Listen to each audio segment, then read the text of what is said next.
Does this mean that the Trump effect is still, living on among the electorate? Well, we won the race. So, yeah, Donald Trump, a candidate at the time, won by 27 points in Kansas.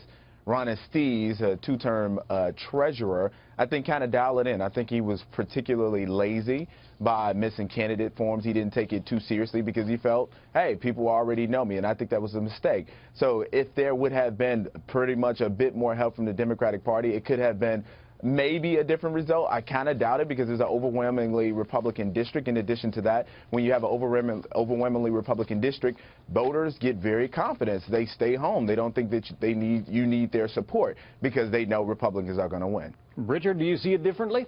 I do. Here's a couple things. One, the Republican Party invested a lot in what is supposed to be a safe seat. The Cook report says this is a Republican plus 15 seat. Democrats almost won this seat last night. Estes only won by 7 points, but Ted Cruz stumped for him. There was a robocall by Donald Trump. There was a robocall by Mike Pence, and the NRCC, the campaign arm of Paul Ryan's shop, spent $150,000 in this race. Now, don't get me wrong. I do believe that Democrats did fail here. I said this yesterday on this air, that we've got to do a better job of investing in every race, from dog catcher to president of the United States, and we do, and this is proof of that. But beyond that point, Republicans put a lot of money in what should have been a relatively safe seat. Let's remember that Mike Pompeo won this seat by 30 points 6 months ago.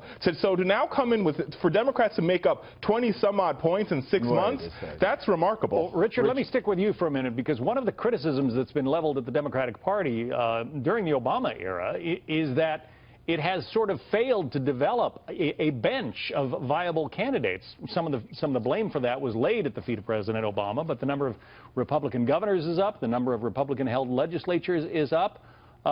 Republicans, outside Washington, D.C. have been very much on the rise in this country. Yeah. Oh, I mean, I think you're absolutely right, John. I think Republicans are the party that rule this country right now, and that means that for all, when you're the party that's in control, all the spoils go to you, and so do all the defeats. Democrats have got to do a better job of investing in races like this. While Obama was in office, we lost 1,000 seats down ballot, and we've got to stop that bleeding, and that requires that our party invest in local races. But with that being said, Republicans can't get too sort of, too high off the horse here and too happy, because they should have won. This shouldn't have been a race at all. Yeah, John, what about that? Because it should be a Republican cakewalk in a state like Kansas.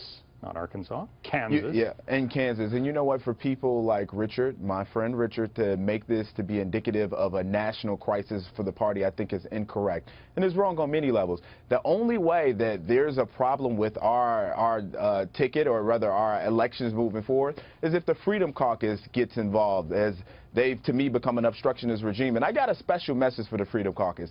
Either you get on board with the team, or we're going to drain you with the swamp. And it's problematic on many levels. Me being an individual Republican operative of over 10 years, having people like the Freedom Caucus come in and be obstructionists to policies that we're trying to move forward and develop and deliver big wins to the American people. So unless something like that becomes a systemic issue, which I don't think it will be, we're going to be fine, and we're going to continue to deliver wins for the American people. So I think folks like my friend Richard should stop drinking the Kool-Aid. Sounds like you're setting up a circular firing squad within the Republican Party.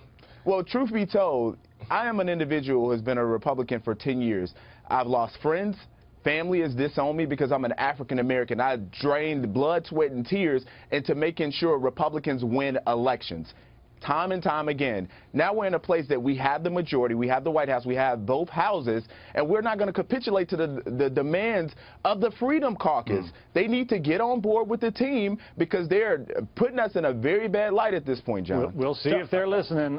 We have to say goodbye. Richard, Jono, thank you both. We'll get you both back on soon. Good to be here, John. Thanks.